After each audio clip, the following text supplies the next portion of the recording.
This is the first and foremost reminder tonight. আজকের তাফসীর থেকে প্রথম রিমাইন্ডার এটা যে বাসায় আমরা কাউন্সেলিং করব, বড় কোনো সিদ্ধান্ত নিতে গেলে পরামর্শ করব, যেমনটি নবী আলাইহিস সালাম ওনারা করেছেন, ঠিক কি না?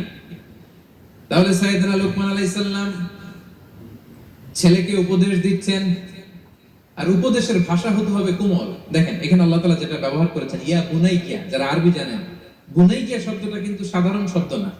ইবনুন থেকে বুনাই মানে খুব আদর করে ছোট্ট বাচ্চাকে আমরা যেটা ডাকি, ও আমার কলিজার টুকরা সন্তান, ও আমার সোনামণি, ও আমার ছোট্ট মণি, ও আমার বাজান, ও আমার আব্বু। আর কি বলেন ছেলে মেয়েদেরকে আপনি?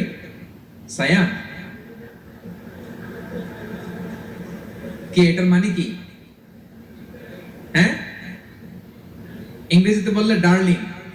আর ঠিক আছে, ডার্লিং কিন্তু সবাইরে বলা যায়, মানে যাকে আপনি লাভ করেন, ভালোবাসেন, আপনার ছেলেকে ডার্লিং বলতে পারেন, মেয়েকে বলতে পারেন, আপনার ওয়াইফকে বলতে পারেন, অন্য আবার অন্যান্য নারীদেরকে বলা যাবে না, স্ত্রী পর্যন্ত, কাছের যারা এদেরকে। তো মালয়েশিয়ান ভাষা তো আমি জানি না, মালয়েশিয়াতে যেটা বলে ওইটা দিয়ে ডাকবেন, খুব সোহাগ দিয়ে, আদর দিয়ে, কারণ নাসিহাতের ভাষা খুব কোমল হতে হয়। যে নাসিহাত হৃদয় নিংড়ানো মমতা দিয়ে বেরোয়, ওই নাসিহাত অন্যের হৃদয়ে যে টাচ করে। কথা বুঝতে পেরেছেন? যেটা হৃদয় নিংড়ানো ভালোবাসা থেকে বেরোয় নাসিহাত, সেটা আপনার ছেলের হৃদয়ে যে টাচ করবে, ক্লিক করবে। আর যদি রেগে মেগে আগুন হয়ে ওরে ধরেন, নামাজ পড়লি না কেন, এটা করলি কেন, এমনটা হইলো কেন, ও শুনবে? শুনবে না, বিগড়ে যাবে। দেখেন সাইয়েদনা মূসা আলাইহিস সালাম এবং সাইয়েদনা হারুন আলাইহিস সালাম দুইজন মিলে যখন ফেরাউনকে দাওয়াত দিতে যাবেন, আল্লাহ বললেন, মূসা তোমার মেজাজ কিন্তু গরম, এই গরম মেজাজ নিয়ে ফেরাউনকে দাওয়াত দিলে হবে? রব্বুল আলামিন বললেন, মূসা তোমার মেজাজ বড্ড গরম, কিন্তু তোমার জিহ্বাটা দিয়েছি আমি নরম, এই নরম জিহ্বা দিয়ে ফেরাউনের দরবারে যেয়ে যখন দাঁড়াবা, ফাকুলা লাহু কাওলান লাইয়িনান লাআল্লাহু ইয়াতাযাক্কারু আও ইয়াখশা। সুবহানাল্লাহ পড়েন।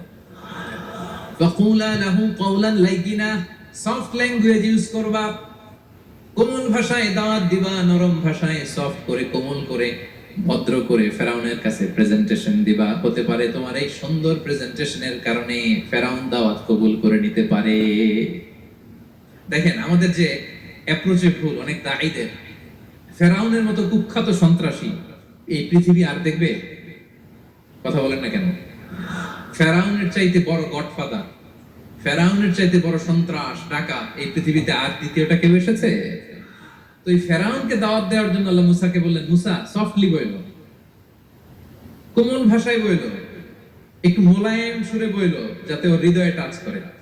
আর আমরা যাদেরকে খারাপ মনে করি, যাদেরকে আমরা পাপী মনে করি, তারা কি ফেরাউনের চেয়েও খারাপ? তো তাদের কাছে আমরা যখন বার্তা পৌঁছাই, আমরা তো অ্যাগ্রেসিভ হই কেন? আমরা তো অ্যাটাকিং হই কেন? আমরা হিট করে করে কথা বলি কেন? না, দিস ইজ নট দ্য দাওয়া অ্যাপ্রোচ। এইভাবে দাওয়াত দিলে সেই দাওয়াত কোনো ফল বয়ে আনবে না।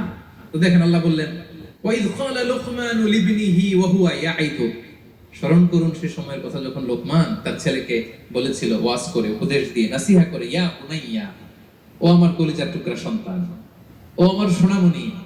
যত কোমল ভাষায় আপনার ছেলেকে ডাকতে পারেন, এরকম আদর দিয়ে, সোহাগ দিয়ে, মায়া মমতা মাখা মোলায়েম কণ্ঠে ওকে ডাকবেন। ডেকে কি উপদেশ দিলেন দেখেন।